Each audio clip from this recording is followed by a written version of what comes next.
కడప జిల్లాలోని షాద్ social justice for international civil and human rights council కార్యాలయంలో అంతర్జాతీయ మహిళా దినోత్సవం సందర్భంగా కార్యక్రమం నిర్వహించారు. ఈ సందర్భంగా స్టేట్ వైస్ ప్రెసిడెంట్ మౌలాని మాట్లాడుతూ మహిళలకు ఎక్కడైనా అన్యాయం జరిగితే ఏపీలో ఎక్కడ సమస్య వచ్చినా తమ బృందం అక్కడికి వెళ్లి పరిష్కారం కోసం కృషి చేస్తుందని తెలిపారు. మహిళల భద్రత, హక్కుల పరిరక్షణ కోసం తమ సంస్థ ఎల్లప్పుడూ అండగా ఉంటుందని పేర్కొంటూ మహిళలందరికీ మహిళా దినోత్సవ శుభాకాంక్షలు తెలిపారు. నేను మౌలాని షేక్ మౌలాని వైస్ ప్రెసిడెంట్ తరపుగా మహిళలకు అందరికీ మహిళా దినోత్సవం అందరికీ శుభాకాంక్షలు. మహిళలకి స్పీచ్ అనేది లేదు, కానీ మనం అందరము మహిళలకు ఏమన్నా జరిగినా చేసినా కూడా మా దగ్గరకు వచ్చి చెప్తే మా మహిళల కోసం మేము ఏమన్నా చేయగలడానికి న్యాయం చేయాలని చెప్పి మేము కోరుకుంటున్నాము.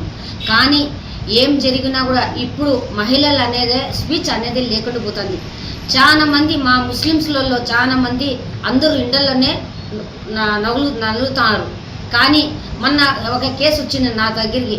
అమ్మ, నా కొడుకు తాగి వచ్చి నన్ను చాలా హింసిస్తున్నాడు, టార్చర్ పెడుతున్నాడు, నన్ను ఈ మాదిరిగా బాధ పెడుతున్నా అంటే నేను చెప్పాను, అమ్మ మేము మహిళలందరము కానీ నిలబడి మేము నీకు న్యాయం చేస్తాము రాండి అని చెప్పాము. కానీ వచ్చి వాళ్ళు చెప్పినాము మీ కొడుకుని పిల్లంపి, కానీ ఆ పిల్లడు తాగి తల్లికి కొడుతుంటే యా తల్లి కన్నా బిడ్డలకు కనింది ఎందుకు? మనము బిడ్డల కోసం మనం సాకుతామని చెప్పని బిడ్డల్ని సాకుతారు, మనకు బాగా అండగా ఉంటారని చెప్పని మనం బిడ్డలకి కంటే మన బిడ్డలే ఇప్పుడు మనకు స్వాచ్ఛ లేకుండా పోతుంది. తల్లిదండ్రులు ఎంతోమంది అనాథాశ్రమంలో కూడా తల్లిదండ్రులని వదిలిపెడుతున్నారు. కానీ ఎన్ని కోట్లు ఉన్నా ఎన్ని లక్షలు ఉన్నా కూడా తల్లిదండ్రులకు తర్వాతనే మీకు డబ్బు ముఖ్యం. కానీ మా మహిళలకు అందరికీ ఇదే కృతజ్ఞతలుగా నేను చెప్తున్నాను. ఏం జరిగినా చేసినా కూడా అందరినీ కూడా మన మహిళలుగా ఒక టీమ్గా నిలబడి మన మహిళ